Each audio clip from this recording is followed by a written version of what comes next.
네, 정부와 여당이 청약제도 개편을 검토하고 있습니다. 그동안 청약시장에서 소외됐던 2030 청년층과 1인 가구, 또 무자녀 신혼부부의 당첨 기회를 더 늘리겠다는 게 핵심입니다. 다만 한편에선 오랜 기간 무주택자로 살아온 중장년층에 대한 역차별이 생길 수 있다는 지적도 나옵니다. 정윤영 기자와 자세히 짚어보겠습니다. 우선 현재 청약제도에 어떤 문제점이 있길래 개선하겠다는 겁니까? 네, 청약 물량 중에는 생애 최초로 집을 마련하거나 결혼한 지 7년인의 신혼부부, 또 노부모 부양, 다자녀 가구를 대상으로 하는 특별 공급이 있습니다. 네. 공공주택의 경우 85%, 민영주택 58%가 이 특공인데요.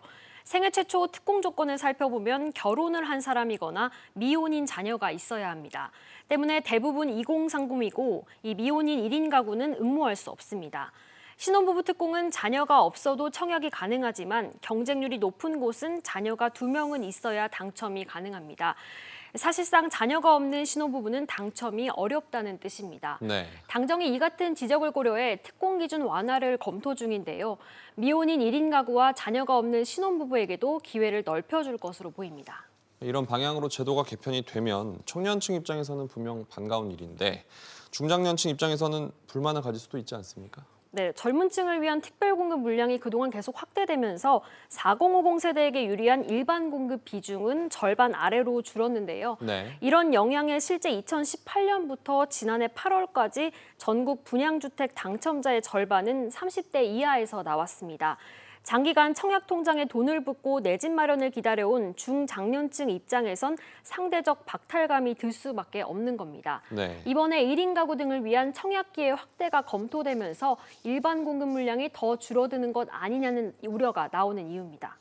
그렇다면 혹시 대안은 있을까요? 먼저 추첨제 비율을 확대하자는 주장이 나옵니다.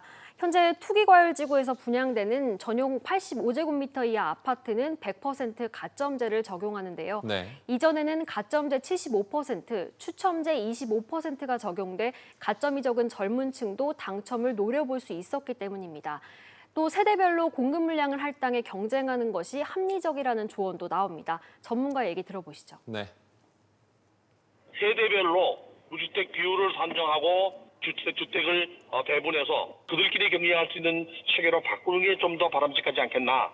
예를 들면 30대가 무주택자가 30%고 40대가 무주택자가 만약에 40%라면 30대에게 전체 물량을 무작위로 30% 배정해서 30대끼리 경쟁하게 하고 다양한 경우의 수가 있겠습니다만 당정이 청약제도 어떻게 개편할지 지켜봐야겠죠. 정 기자, 잘 들었습니다.